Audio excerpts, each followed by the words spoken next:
Hey everyone, and welcome to Screams After Midnight. I am Peter, and joining me, as always, is Tim.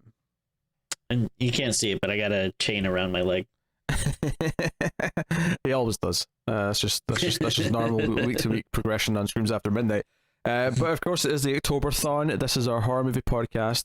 We get together, we talk about a horror film, a bunch of extra episodes in October, and we're kind of using this October-thon to clean up a lot of sequels. And one of the franchises that are not ending, but only just begun recently, was the Hammer Dracula series, which, the first movie won a vote a couple of months ago, and we put that out. So this is the second film in that series. This is The Brides of Dracula from 1960.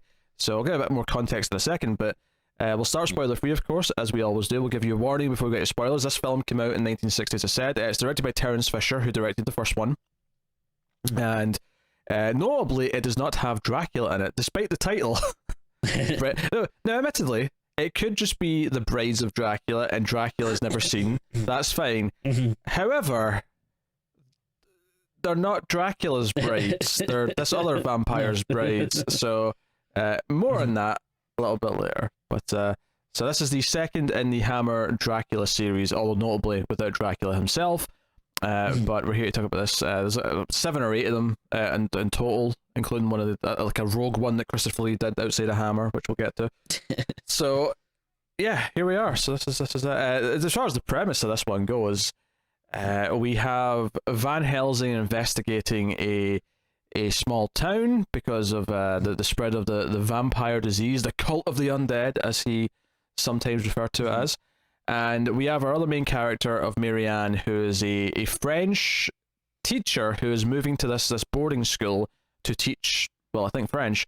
But she ends up without her coach driver at the start of the film. Ends up spending the night at this mansion with the Baroness, whose son turns out to be the main vampire of the movie, and kind of locks his eyes on her, and she kind of gets mixed up in everything. So, and of course, as the title would imply, there's a few victims throughout the film becoming new vampires. So that is The Brides of Dracula in a kind of spoiler-free nutshell. So we'll dive into it. Tim, you had never seen... I mean, I don't think you've seen any of these movies, right? This is all new ground for you. Yeah, there was... I've seen Count Dracula with Christopher Lee, which I don't know if that... I don't think it's... That's not the Hammer part one. Of the no. Hammer one, yeah. We discovered that last time, yeah. Yeah, so yeah, no, these are all new to me. So what did you think of The Brides of Dracula? I didn't like it. So I actually really liked the first one. I was surprised by it. I thought it was pretty good. This one, I think there was like some cool stuff towards the end, once like I guess maybe some of the more horror-y, action-y elements kind of start taking place. Like I was into that, but I think everything before that was just kind of a big slog. It just really bored me. I don't really care about the characters, like you said. Like there's no Dracula, and I actually was kind of excited because like I'm thinking like Dracula the book, like the like the brides or whatever, those like couple of women that are in like Dracula's castle, like in the beginning. Like I don't know, I thought that part was like really cool, so I was thinking it was maybe gonna have something to do more like that. Nope. Nope, not not at all. So yeah, I'll be honest, I was actually pretty disappointed with this, even though I won't be like 100% negative, because again, I do think there is some cool stuff at the end, some like kind of silly stuff, but like I don't know, so like kind of stupid and silly that it works. There's a really silly thing at the end, which we'll get into obviously when we get there. But I don't know if I'm as negative as you, but it is definitely a huge step down from the first one, and it's honestly it's kind of goofier in places in a lot of ways. It feels like it's lost a lot of mystique, and it's just kind of a ho-hum, like we had to churn out a sequel quickly, which like, the fact that it didn't get Christopher Lee back till the next one, I actually watched the first like 5-10 minutes of the making of, because I've got the Blu-ray, and like there's like a 30-minute documentary on there, and they mentioned that Christopher Lee was unavailable. They didn't say that he refused or anything like that. They just said he was unavailable, and I'm like, wait, you could have just waited a year and done a movie then.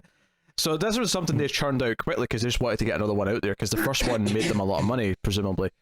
And yeah, I think some of the things going for this, or against this rather, is that the main vampire, the Baron, is really lackluster.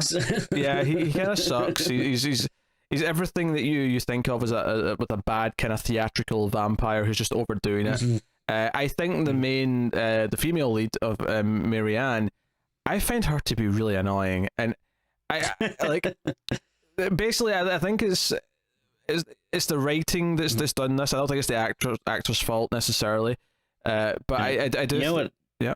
You know what I said? I said Marianne, more like Mary Sue.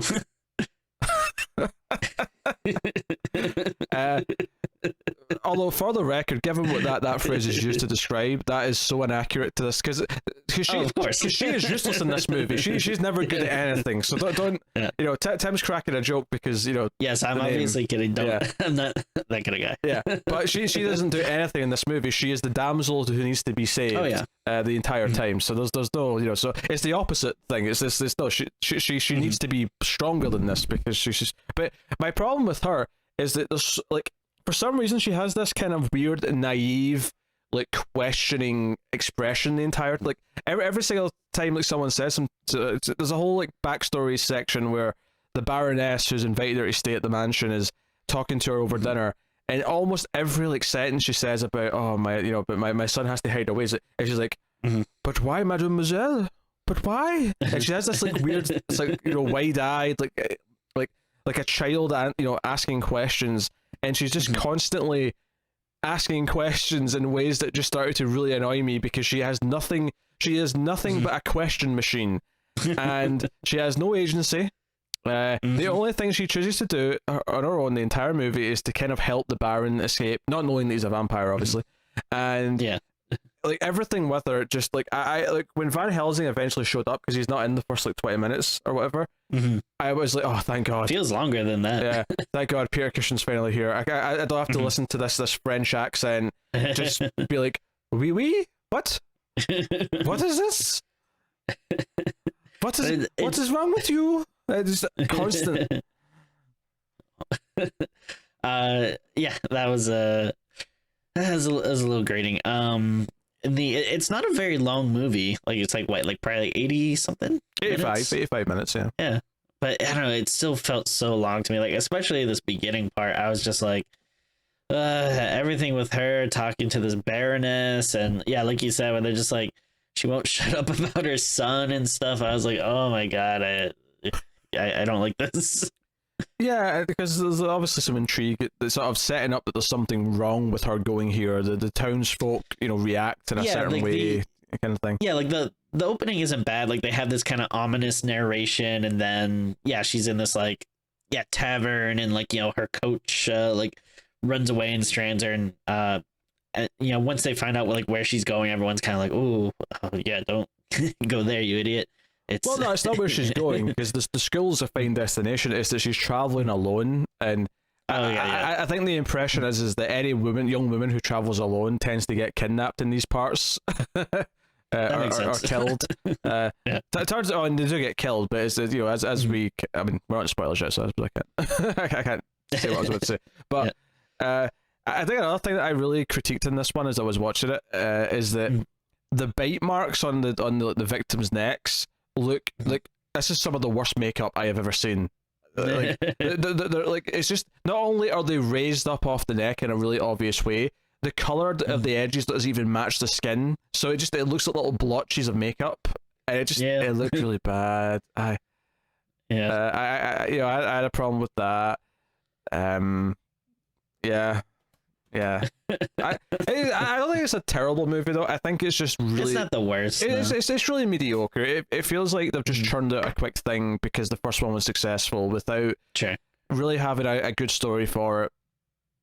Having this knockoff, not Christopher Lee vampire, it just hurts it immensely. I mean, no, and that's the thing is I don't think it necessarily should be a problem. Like there would almost be a charm to. No, Dracula's dead, so now we're going to go and like hunt other vampires. Like that'd be fine if it was done well, if it was like a fun adventure. But I think the type of vampire they try to make here and the type of actor they cast. It's not so much that he's necessarily a bad actor per se, although he's not great. It's more like they wanted the young, like, handsome guy who's going to like sweep her off her feet, and she's going to be, you know, bewitched by the spell of the vampire. Also, in fact, go back to not makeup, but like another effect that did not work for me is every time there was a bat, the fake bats in this movie. They drove me batty, Tim, positively batty. I liked it just because it was like Goofy. At least it's something it's goofy, and also it's like, well, at least it's something going on than just other than just people sitting around a table talking or something like that, you know. Like that's fair. That's fair. So no, I mean, there's some insane moments to like towards the end when it kind of finally ramps up, and but a lot of it is just sort of like Van Helsing investigating things and talking to other doctors or talking to townsfolk about what's going on, and try to convince the because I think it's the local like priest or whoever who's like called him in, and then he's trying to convince the other doctors or whoever, you know, what's happening is this, is, you know, there's vampires and we have to be careful and watch out for this kind of thing. So yeah, I also think it's kind of funny that I watched this on Peacock, the new NBC streaming service. As you do, yes.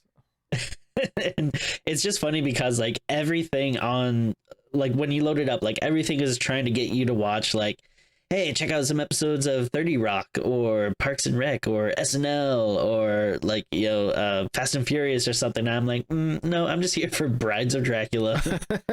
Like I don't know if they're looking at the algorithm, you know, because it's usually important when you get a streaming service, like the first movie you watch, like determines stuff. So I just wonder if they're like, because there's a free tier, right? Is that how you watched it? The free tier? Yes. Yeah. So there was commercial breaks, which didn't help. Yeah. The commercials weren't bad. They're like there wasn't a ton of them, and they were like, you know, like 10 seconds or whatever. Sure. No, I get it. As someone who's used Tubi a couple of times. Oh yeah. Which has all the full moon stuff on it, and also basically me and Tara found just a treasure trove of like crappy sci-fi for bonus episodes on that service. Oh, nice. We just did Robo War with starring Red Brown. It's a Predator knockoff if anyone's okay. seen it. well worth the viewing. I just think it's funny that there's like some like streaming services that, like, you know, like stuff like Netflix and Hulu, yeah, they have like a lot of crap on it, but it still feels like there's someone in charge. But like these other streaming services, it just feels like the Wild West, where it's just like these companies like, all right, what do we own? Put it all on there. I don't like, you know, some weird like horror film from the 50s. All right, we have the license. All right, throw it on there. I'm glad it's on there. Some weirdo. I'm glad it's on there. I mean, obviously the ideal scenario is that, you know, Shudder are arguably a better service than Shudder, because Shudder's only 720p. Come on, Shudder, like I love what you're doing, but come on, like up your quality. Anyway, but like, you know, the idea that one horror service just had all the horror movies, like that would be ideal from a content point of view. But obviously it's unfeasible and never going to happen. But anyway, we're veering off course here. Brides of Dracula, Tim. We got to talk about Brides of Dracula and the fangs, which are far too bright to match anyone's teeth in the movie, so they stick out again as looking very fake and sort of added on, which it feels a bit rushed, right? Everything about it feels rushed. I wonder, like, I mean obviously, like, I guess, you know, color had been around for a while, but like I don't know, I do wonder if, like, I don't know, maybe some of this stuff like would have been better in black and white. Yeah, I mean, it probably would have been, and maybe these are, you know, like hide some of this stuff a little better. Hammer's low budget filmmaking from this, you know, this time period, you know, from the end of the 50s. And I do want to say that there's, you know, Dracula and this and, you know, the other stuff that we're doing around that same time, that might have been their first foray into color. So I do wonder if maybe the British film industry hadn't quite transitioned for this, you know, type of effects work yet, and maybe that's why. I mean, possibly, that would explain the makeup. The bat was going to look bad no matter what it was in. Yeah. But yeah, I mean, yeah, maybe that's one of the issues, is that because it does have that Technicolor kind of look to it. You know, the colors are very vivid and, you know, over the top. Which does kind of have its charm. Oh sure, you know, like some instances, but yeah, there's also instances in this where it's like, yeah, like those teeth are really sticking out. Like, you know, no pun intended. The pun was always intended. Don't listen to him. Don't believe his lies. So I think we'll give the spoiler warning so we can dive into the plot and talk about what happens in it. I will take this time to thank our Patreon producers. Now this is the list from August because this is where we're recording this episode. The list at the end of the episode on the screen, if you're watching the video version, should be up to date for October. But of course, we record these in advance. We have to, otherwise you wouldn't be able to get this many episodes in a month. So thank you to Alison M. Fordyce, Tyler Hess, Cindy Palacios, David Sharp, Bordenau, Zammer Jammer, Al Tribesman, Christopher Moy, and Brett Williams. They are our Patreon producers for the month of August anyway. A little blast from the past. So they're all $20 above patrons. You can of course support us for much less than that. You can support us for as little as $1 per month and get a bonus exclusive episode of Streams After Midnight every month. Although this month in the October-thon you get 4 because we're nut jobs. But you get all those exclusive episodes, and there's a whole back catalogue that you can check out of those now. And you can also, of course, get to vote at the $5 tier, as well as get early access to all the review episodes by one day. So please do go have a look and see if you're interested. And of course, it is worth mentioning that you can support us for free by just hitting that like button. If you're on YouTube, hit the like button, leave us a comment. Those are, obviously big helps as well. Helps the YouTube algorithm, shares out to more people. So please do.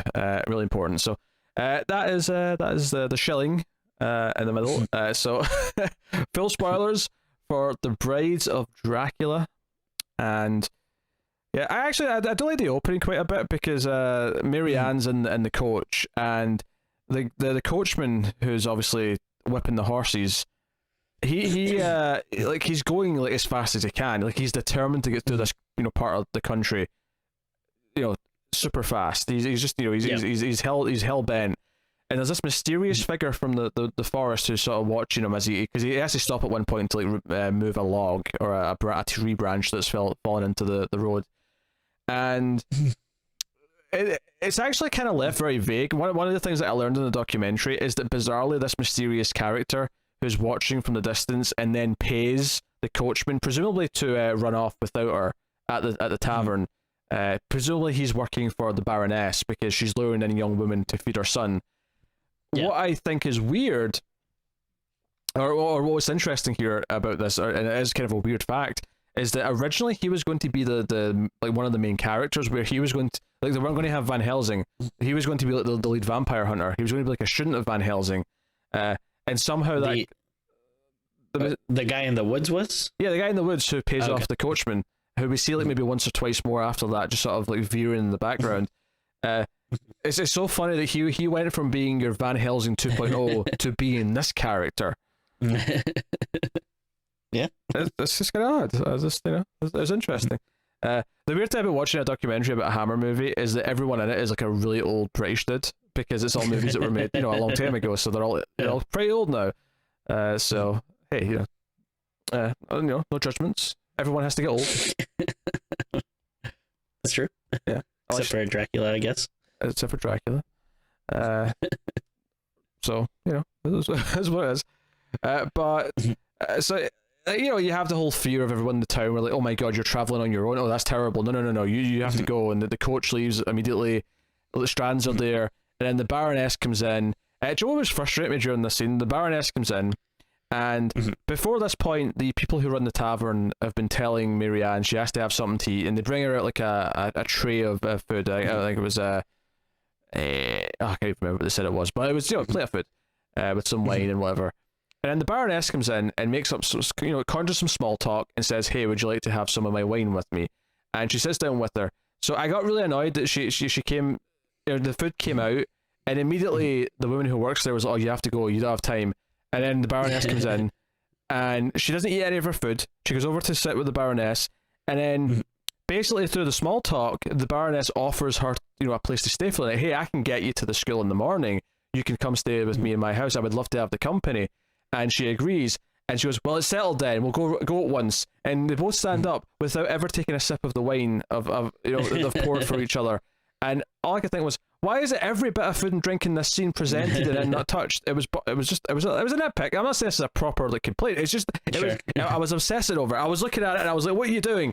Eat the damn food, drink the." Now, admittedly, she does feed her at the house. She gives her like a big meal, which was to have conversations about the mysterious son who the townsfolk think is dead, but he isn't really all fine. Although clearly they know something's going on if they're actually warning, like, travelers who are like, oh, you can't be here on your own. Something bad's going to happen. Yeah. No, yeah, I didn't notice that, but it's very wasteful, which is not good. This is the sort of commentary I keep Tim here for. Hopefully, some bus boys made some good work of it. It's a little couple-run tavern. I don't think there's a lot of staff there. If anything, the husband's just like having a second helping of dinner for himself that night. He's like, well, shall we let it go to waste? I'll have another go. Yeah. We'll have another round. So you said that you were very upset with upset's maybe a bit of a harsh word, but you were not enthralled by the stuff at the mansion itself with the Baroness. Please do fill us in that section of the film. That's just boring. I mean, you just kept waiting for them to get to something interesting. Yeah, just a lot of them sitting around talking. Then finally, I guess like maybe it's a little intriguing once like she's at her room or whatever, and she sees like the sun on the balcony or whatever with like the thing, like the chain around his ankle. Like, do you see the chain the first time you see him though, or is that revealed later when she goes to see him? First time, I'm not sure. I don't remember. They might have just talked, but yeah. I mean, again, it's just like a lot of boring talk that didn't do anything for me. It's a lot of build up of who the son is, and she says that he's sick in the head, and she has to keep him, hidden away because of it. But obviously, in the middle of the night, Marianne gets up and she walks down to where he is, and he's kind of in the shadows at first, but he steps into the light, and he's this charming young man, but he's chained at the ankle like this is savage what she's doing to her son. So she goes and gets a key for him. It becomes quite clear that the nanny character who works here is like his familiar, the person who kind of like works for him and does stuff for him. I don't know if the plan was going to be for her to like drag her to this room later on that night so that he could feed on her or something, because that's generally what's implied here, is that the Baroness kidnaps young women to like keep him alive or to feed him, essentially.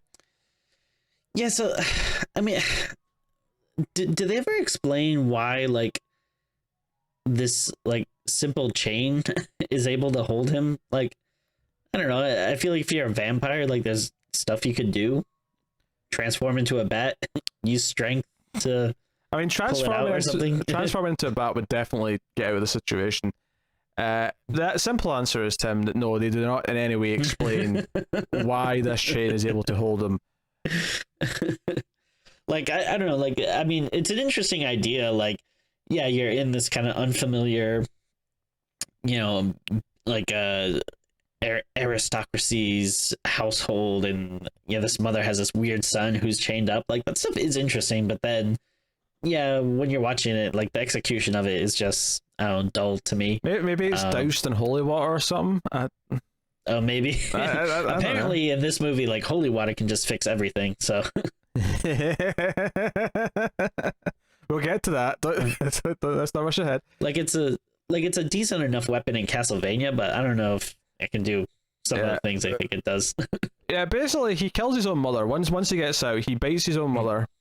The familiar lady is like screaming that Marianne, you let him out. Marianne is so creeped out by this, she runs out into the forest into the night and eventually collapses, and that's when Van Helsing just kind of stumbles into her, and which it feels like a really big coincidence at first. It's not as coincidental as you think though later on, because someone called them to this region because they suspect there's vampires because of all the girls who are dying. So it's not that much of a stretch once you realize no, he's been called here because of the same problem. It's fine. And he helps her get to the school, and she's like taken in. And luckily, we kind of hear less of her from this point on, because I did find her kind of annoying, like her inquisitive nature to everything. But she's always kind of just mildly shocked at everything as well, and the way she delivers the lines, it just really irritated me. But Van Helsing's there. It's a little bit easier to get into him, kind of like probing around. I did think it was odd though the first time like someone suggests that he goes to the tavern and he notices that there's garlic hanging up. Like he seems like surprised, and I'm like, dude, Van, Uncle Van, you're well aware of what this is and why it's here. You know what's going on. Don't get into this, because there's like there's like a wake going on like behind the curtain for a girl who turned up dead, and it's like obviously she's got the bite marks, and she's the first bride of Dracula, as it were. Not Dracula himself, though. If anything, Dracula should be suing them for this title. Oh, sure. Yeah. Actually, the original title in the script was Disciple of Dracula, which would have made more sense. Oh, totally, yeah. You know, that would have implied that Dracula sired him, and that's why it's called Disciple of Dracula, but whatever. And I mean, I could be wrong. I don't know if I'm forgetting, but do they ever actually mention Dracula by name? Like, do they ever say, like, oh, this guy got his powers from Dracula or anything? Or the only time that the word Dracula is uttered, I think, because I noticed it, is when Van Helsing's explaining, I think to either the doctor or maybe someone else, but he's in a carriage and he's explaining the bites. He says that sometimes that the curse of the vampire is called Dracula's curse or something like that. He calls the bite marks Dracula's curse or something to that effect. Dracula's something. So he uses it as a name for something, but he never really talks about Dracula himself, I don't think. You might be thinking of Castlevania 3, Dracula's Curse. Maybe, but it was definitely something like that. It was like Dracula's mark or Dracula's something. You know, it was something like that. But he used that as a name. Oh yes. Why are you giggling, Tim? Share with the class. It's it just sounds like one of those like old timey phrases you might use like for like when a girl gets her period or something. Like, oh, I need to be excused. I have Dracula's curse right now.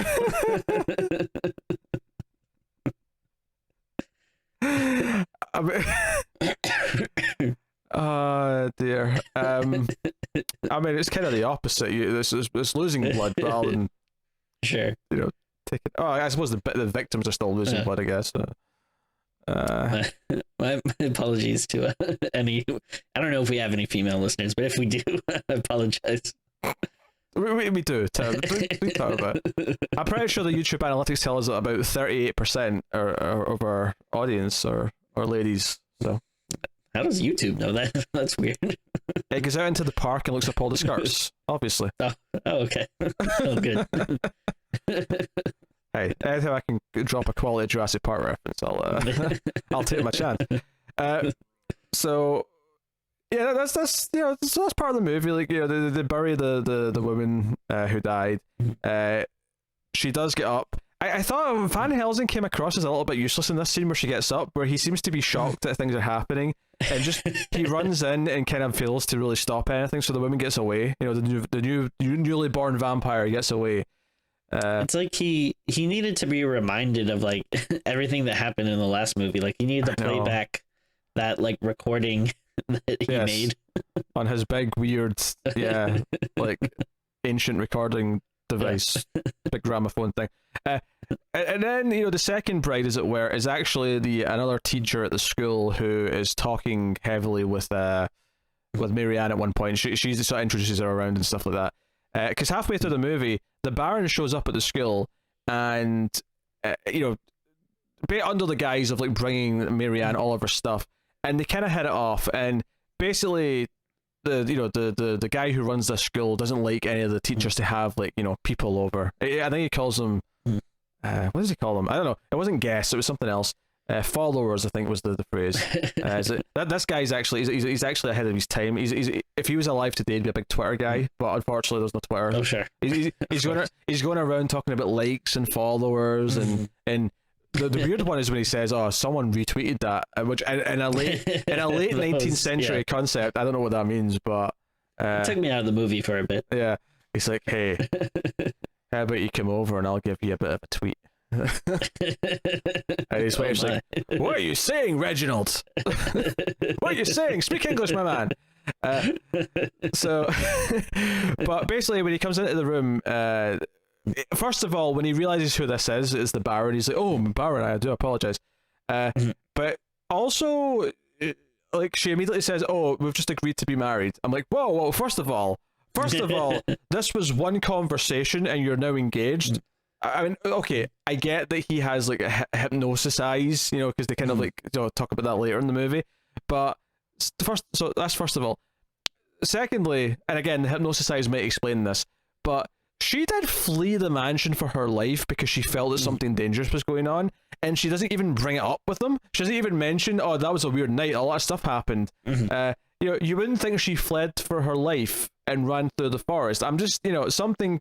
Again, the hypnosis eyes maybe gets away with all of this, but I don't know. It felt a bit jarring to me. It was a different time. I don't think people, they respected people's privacy back then. Oh, well, okay, yeah, sure.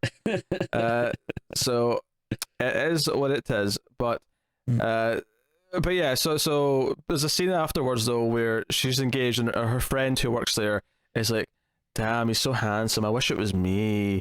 And, you know, just really like, you're going to be a baroness, you're going to have a mansion, blah, blah, blah. But of course the Baron shows up after Marianne leaves, and it fades away before the actual kill, unfortunately, but it you know, he shows up and clearly he's going to bite her. And this is like the next big... It almost plays like a serial killer movie where like Van Helsing hears of, like, because when he meets the other doctor who's coming to town, he's going to the crime scene to like see what's happened to someone. And when he hears about it, he's like, "Wait, what? There's been a girl killed? Oh, I'm coming with you, blah, blah." But basically, when he runs into Marianne's like, "Oh, I've been engaged." And he's like, "Oh, congratulations. Who's the lucky man?" And it's like, "Oh, the Baron." He's like, "What?" He's like, by this point in the movie, he's already went to the mansion and like discovered the mum who's been turned, you know, the Baroness has been turned into a vampire.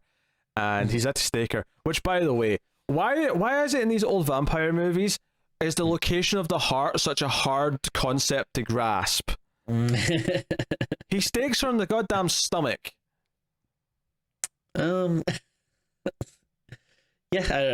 I got no explanation for it. Of course you don't. It's like anatomy books weren't as easy to come by then. He's a trained doctor. It's not even like, okay, if you tell me the average like person thinks the heart's in the middle or a bit low or something, first of all, I question that a little bit, because you can literally just put your hand in your chest and feel it beating. You know, you can sort of tell where it is. But secondly, this is not some average Joe. This is not, you know, Baroness Marianne Lafluge or whoever walking around all idiot-like because they never got proper schooling in the time period. No, this is a trained medical professional. Yeah, I don't know. I think, can you just use like a really, really big stake just to kind of cover your bases? You could, yeah. It's like, all right. I mean, it's like, all right, this thing is hitting something wherever it goes. I've definitely seen in the hit television show Buffy the Vampire Slayer, I definitely saw everything used from a pencil all the way up to like a giant log that was like, you know, like a wooden beam that broke from the ceiling. I'm sure Faith did that with Conquistos, I want to say, was the name of that vampire in season 3. But regardless, I'm pretty sure Buffy at one point in season 1 used like a white picket fence, so she grabbed one of the. Oh yeah, one of those. What do you call like one part of the white picket fence? What's that one? Just a picket. A picket, yeah, one picket. Yeah, one picket. Sure. Yeah. She's like, picked a picket. She's like, "Hey, vampire, I'm going to give you wood." You know what? I'm actually shocked that in 7 seasons of Buffy they never cracked that joke. They did, Interesting. They did do the thing in Hush though, where she's like trying to motion staking a vampire when they all can't speak. So they do kind of do a tangential joke, I suppose, but regardless. Anyway, where were we? Yeah, so there's a kind of the other doctor that he meets is kind of like just a comic relief character he's constantly worried that he's going to catch something from one of his patients. So he takes all of these elixirs and he's like doing all this stuff. There's a whole comedy beat where he's getting the woman in the tavern to like hold his head down over a bowl, you know, a warm bowl that he's put some like stuff in, and he's basically screaming for his life until she lets him up, and he's like, "What are you doing? I told you not to listen to me." It's just all comic relief stuff. It's not. It's kind of like, okay, it's vaguely, slightly amusing. I don't know why it's here though. It feels a bit over the top. Honestly, I completely forgot about that part. Yeah, I don't even remember why that was a thing. I don't know that it's there. It's a thing in the movie. But But yeah, so he's very upset when he hears that she's going to marry the Baron. And from there, there's a scene where she goes to the it's not even like the Undertaker's place. It's like the I guess the carpenters, because it's like the guy who makes like coffins, but he's also making like straps for horses and stuff like that, like harnesses. But she goes there, and for some reason, at the place where they build the coffin, the body's in the coffin. I don't understand why. That's like a really like, surely is built here, and then the coffin goes to, you know, the coroners or the church or wherever it may be in this time period where the body would put the coffin. It feels weird for the. It's like they take the body to the guy who makes the coffin, and then he builds the coffin around her to make sure it fits. Yeah, this'll fit. This'll do. But of course, she gets up, and so this is the second bride, as it were, of the movie. Would you stop petting your cat or whatever you do? It's so distracting. You're supposed to be focused on Brides of Dracula here. Come on. Damien's one of the brides of Dracula. She just wants so many pets. I can't help it. Yeah, I'm sure I've asked you this before, but what was the thought process in naming the girl cat Damien? I named after Damian Wayne, because that was like kind of, you know, in the midst of all the Morrison Batman stuff, and I really like that character. At the time, I don't think at the time I knew I was just getting the cat. I didn't know if it was a boy or a girl. And then I didn't really care. yeah, whatever. It's not a big deal, but just it's interesting. I've had people like get like legit mad because like they think I'm like misgendering my cat or whatever. I'm like, I can assure you that she does not care. Yeah, that's so weird. Again, to bring out Buffy and Angel again, you know, there's a you know, a woman in that called Fred, for example. Yeah, which is short for Winifred, admittedly, but you know, I think that's totally fine. Totally. Yeah. But hey, anyway, where was it going? So yes, so again, Van Helsing, like, he runs in to save Marianne here because like the friend, now vampire, is like, oh, he's waiting for you at the mill, Marianne. You should go to the mill, and he comes running in, and when he runs in, instead of like running after the vampire who's now running and getting away, he immediately runs to Marianne, who faints in his arms, because that was the more important thing to do right now. I don't know, like, sometimes his choices in this movie leave some room for desire, is all I'm saying. There's room for improvement. I feel like he got cocky, like, after defeating Dracula, that he's just letting a lot of stuff slide now. Yeah, he's really, you know, he's not in his prime anymore. He's letting everything just go. This is why it takes like several movies off before he comes back, because he has to, like, you know, train again. He has to go back into the dojo, and you know, to do his sticks and the what would you call the sticks? Yeah, the what would you call the dummy thing where you see them doing the blocking like quickly? Oh sure. You know what I'm talking about? It's like, you know, like a pole that's got all these sticks coming out of it, and they sort of quickly do the blocking up and down with their arms. Yeah, I'm sure there's got to be a technical name for it. I have no idea what it is. I don't know what it is either.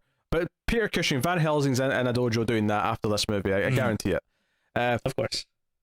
But so, like, do you think when he saw his paycheck for this movie, he changed his name to, instead of Peter Cushing, to Peter Cushing? Yes, that's definitely what happened. One day I hope to change my name to Peter Cushing, if it's applicable. So yeah, we get this crazy thing. I mean, I don't actually remember exactly the logistics of who gets where here, but basically Van Helsing ends up in the mill where he's chasing after the brides, right? The two brides that are there. Which I think at this time period, like, mills were like the popular place for like your movies to end. It was like the airport hangar of their day. Is this because Frankenstein from 1931 ended at a mill? Oh yeah. Yeah, there's like three places your movie could end up. Hold on. But you said of this time, this movie's literally 29 years later. It's 3 decades after Frankenstein. Are you saying that the 30s through the 60s are all the one time period? That's all the one shebang. Okay. Yeah. It's all just the one thing. Okay. So But he ends up right in the vampire, and the Baron shows up, right? Vampire Baron the vampire. That's right.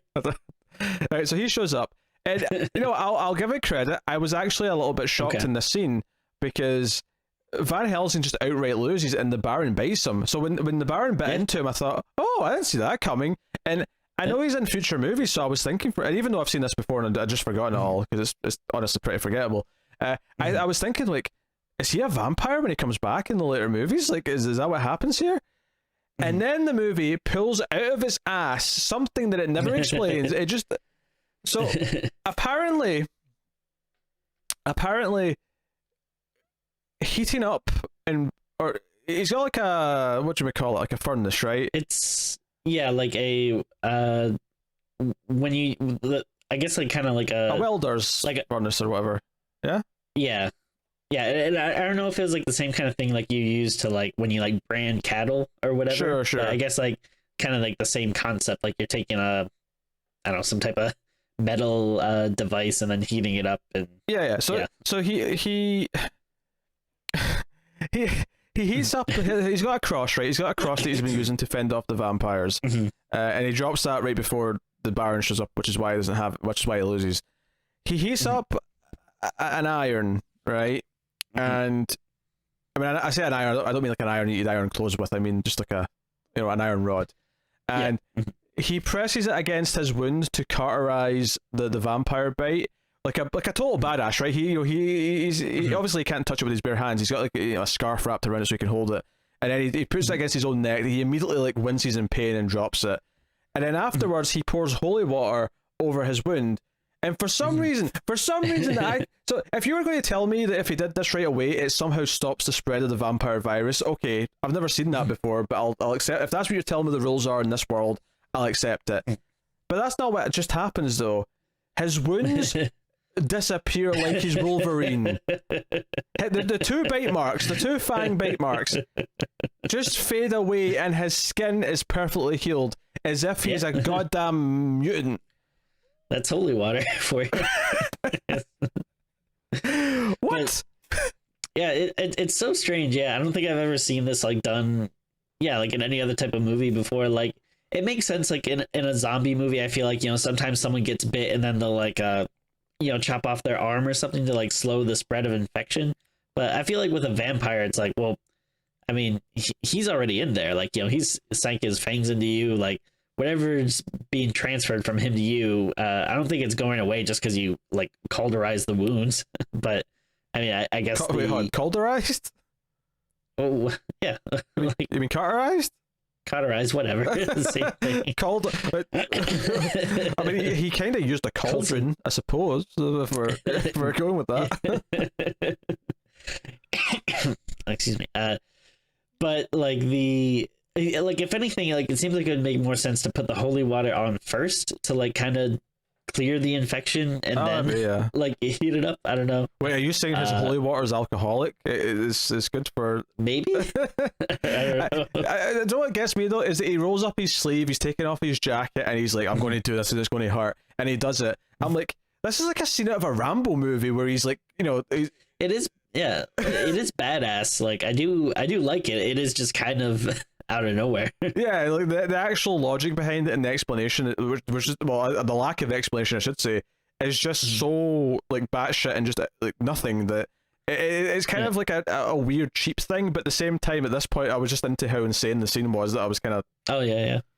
I also like because he also throws holy water at the Baron after this, and he's like half of his face is like melted. This is actually one of the few times I thought the makeup looked maybe not amazing. Like it wasn't like up to like a more like 80s movie or whatever standard, but sure, it looked fun. Like it was a fun kind of like half like burned face. Yeah, like this is like I mean, admittedly it's right at the end of the movie, but this is like the part of the movie where I actually started to like it a lot because there's like a lot of cool stuff happening, and yeah, they have like a nice little fight. Like it's kind of like almost like feels like a little like swashbuckly, like he's kind of swinging on ropes and like kicking them and like stuff, and yeah, then like shit's actually happening. Like he's getting bit, and the like the brides are just all kind of watching. So I like that's like Marianne almost gets bit, of course. She's there at this point. She's been lured in, and she ultimately fights back. So it's the end of the movie is that they leave the mill burning because it ends up being set on fire, and the vampires are all burning inside as Van Helsing and Marianne's outside embracing each other. It's kind of your typical very quick ending. These old movies tend to just immediately go to credits like the second the villain's been defeated. It's kind of a weird facet to them. Well, you're leaving out the huge part about how the way he actually defeats the Baron is he's running outside, but then Van Helsing, he actually takes the windmill blades and pushes them such a way so that they basically line up as a cross and make a big cross shadow that falls over the Baron, which it's really over the top and silly, but again it is also kind of charming. I think it works for this movie. Yeah, so I can't wait till the one set in the future where they get space stations to form a star alignment, making a giant cross in the sky to beat Dracula 2055 or whatever we're going to end up doing. That's not a bad idea. It is very funny though, because I feel so conditioned to the point where you do know that crosses and holy water, you can use them as tools to fight vampires, but they never seem to be the ultimate weapon that they kind of act like they are in this. Just the mere sight of a giant cross can kill him, which is oh, okay. I mean, I guess it's at least you're trying to do something original, not just repeating the last movie or something. That's cool, but it's also oh, okay, I never thought they were that effective. Yeah, it's all right. Something I said earlier about the Doctor character, it feels like there's some awkward misplaced humor. It's more hijinksy. There's another the scene where the Baron's just proposed and he's talking to the people who run the school. He mentions they have a nice house and nice grounds. And then at the end of the scene, there's just a little punchline where he says, on a budget or something like that. He says something like that to imply that it's good for the price. It's just not a big, nice home. And it's played kind of a sort of little sort of a hijinksy comedy where the reaction of the husband is kind of there's a lot of stuff like that in the movie that it makes it feel like it's not taking itself seriously like the first one. And I'm not necessarily saying that these can be a little campy, because even the first one is inherently a little bit campy because of the time period and just how it looks and whatnot. But I feel like this one just I was finding it hard to even feel like it was set in the same world, even though Van Helsing was back as with the same actor. So I'm definitely curious to see because because the last one I've seen is the next one. I've seen Dracula Prince of Darkness, which is the next one coming up with Christopher Lee, and I'm curious to see how that sort of goes to returns to form after this one, or does this one just feel like it's a weird almost like Freddy's Revenge-esque movie where it's just it's the second one, it's kind of weird and different, and but it gets back to the real stuff for the one afterwards. Okay, I don't know, I'm curious. Yeah, I mean, ultimately there was some fun stuff in it, but yeah, it just didn't. It's a shame because I really did like that first one, and it sucks it didn't really do much for me. But I mean, I'm still excited to keep going and see the other ones. Even if I never really like them after this, I'm still excited to just see them all and have it all crossed off the list and sort of have some context for all of it. But maybe some of them will be fun. But Brides of Dracula is kind of a really mediocre sequel overall. There's a little bit of charm. There's some fun moments at the end that are kind of silly but fun. So you don't even see any wedding. There's no wedding. There's not, no. Well, the wedding never happens. More like fiancés of Dracula. Anything. I guess that's true. He's kind of building an army actually because he's escaped. He's building this army of brides to I don't know, take over the world or something. I don't know what he's doing. What is his agenda? That's what I want to know, Tim. What's his agenda? Great question. I don't know. But that's one of the new. I mean, I feel like so much stuff is in development, but that's one of the new ones. They said is they're doing a movie called The Brides or whatever, right? They are, yeah, but that's actually supposed to be based around the actual brides who were in Dracula's castle, yeah. I mean, that sounds cool to me. I'm definitely interested in that. Sure. Sure, but no, I'm having fun. Sort of go through again. It's kind of criminal how long it took us to get to some Hammer movies. 400 plus episodes into the show, but it's nice to be working through one of them. And Sure. But anyway, so I guess we're ready to rate the film. I guess my final point would just be that it is severely lacking the character of the first one. Christopher Lee's missing. It feels like it's just kind of this hijinksy, middle of the road sequel that's been rushed out. It doesn't feel like it has the drive or the atmosphere of the first one. So, what would you rate Brides of Dracula? I think I'm gonna give it 4.5. It's kind of just below like the middle mark for me. Like I can't say that like, oh my god, I hate this. It was like painful to watch or anything. But yeah, I did definitely feel it was like pretty slow and pretty bored at times. But yeah, I mean, at least it did have, like you said, like there's like a little bit of charm. And sometimes it is cool just to watch like some of these older movies just to kind of see the way like the sets look and that kind of stuff. Like there's a little bit of interesting stuff there. And then I did like even though it's late in the movie and there isn't much of it, but like I did like all the stuff at the end once it is actually getting very vampire-y and stuff. As silly as it gets, like that stuff did work a lot for me. So 4.5, not great, but hey, what do you want? Yeah, I guess I'm a little bit more positive. I wouldn't go below the 5. I'm even tempted to go with a 5.5. Which is to say that I think it's very watchable, maybe a little slow in places. Some of the silly over-the-top stuff definitely lifts it up a little bit. But at the same time, some of the silly effects of the bats kind of drag it down at the same time, as does the makeup stuff. So I'll probably settle on the 5, I think. I'll just go with the even 5, down the middle, and just leave it there. So yeah, if you made it this far on the review, in the comments on YouTube, please put the words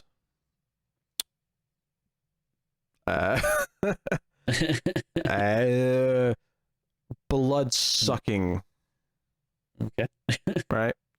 Blood sucking. I want the word blood sucking in the comments. I'm going to get Tim to pose for the thumbnail, so Tim, if you can make sure your head's not cut off at the top.